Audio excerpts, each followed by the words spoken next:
உங்கள் பாதையில் நீங்கள் சரியாக போனாலே போதுங்க. உங்கள் மனசுக்கு எது சரின்னு படுதோ அது ஒரு தடவைக்கு 100 தடவை நல்லா யோசிச்சுக்கோங்க. உங்கள் மனசுக்கு சரின்னு பட்டுச்சுன்னா அதை தயங்காமல் பண்ணுங்க, அது நல்லதாக இருக்கட்டும்.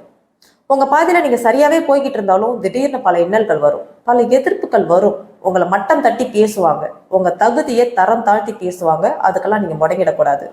காரணம் என்னன்னா, உங்களுக்கு திறமை இருக்குன்னு அர்த்தம், நீங்கள் வளர்றீங்கன்னு அர்த்தம், எங்கே வளர்ந்துருவீங்களோன்னு பேசுகிறாங்கன்னு அர்த்தம். ஏன்னா இங்கே மேலே இருக்கவங்க கீழே இருக்கவங்கள வளரவே விட மாட்டாங்க. அதனால உங்களோட தகுதியை தரம் தாழ்த்தி பேசுவாங்க.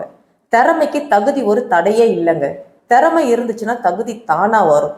அதனால எவ்வளவு கெட்டவங்களாவே இருந்தாலும் உங்களை வந்து பேசுறாங்க அப்படின்னா காது கொடுத்து கேளுங்க. அவங்க பேசுற கெட்டதுலயும் உங்களுக்கு ஒரு நல்லது கிடைக்கும். அந்த நல்லதை எடுத்துக்கோங்க, கெட்டதை காத்துல விட்டுருங்க.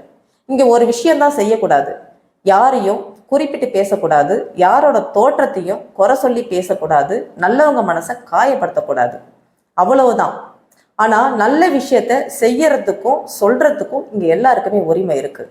எல்லாரையும் மாற்ற முடியாதுதான், எல்லாரும் மாற மாட்டாங்க தான்.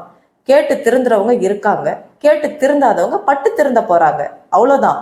எல்லாரும் கெட்டவங்களாவே இருக்கவும் முடியாது, எல்லாரும் நல்லவங்களாவும் இருக்கவும் முடியாது. நல்லவங்க கெட்டவங்களா மாறினாலும் அவங்களால டிராவல் பண்ண முடியாது. கெட்டவங்க என்னதான் நல்லவங்களா மாறினாலும் திருப்பி கெட்டதை தான் செய்வாங்க. நெல் விளைய வைக்கிறோம், நெல் மட்டுமா விளையுது, அதை கூட சேர்ந்து புல்லு தானே முளையுது. அப்ப நம்ம என்ன பண்றோம்? புல்லை விட்டுறோம், நெல்லை மட்டும் தானே அறுவடை பண்றோம்.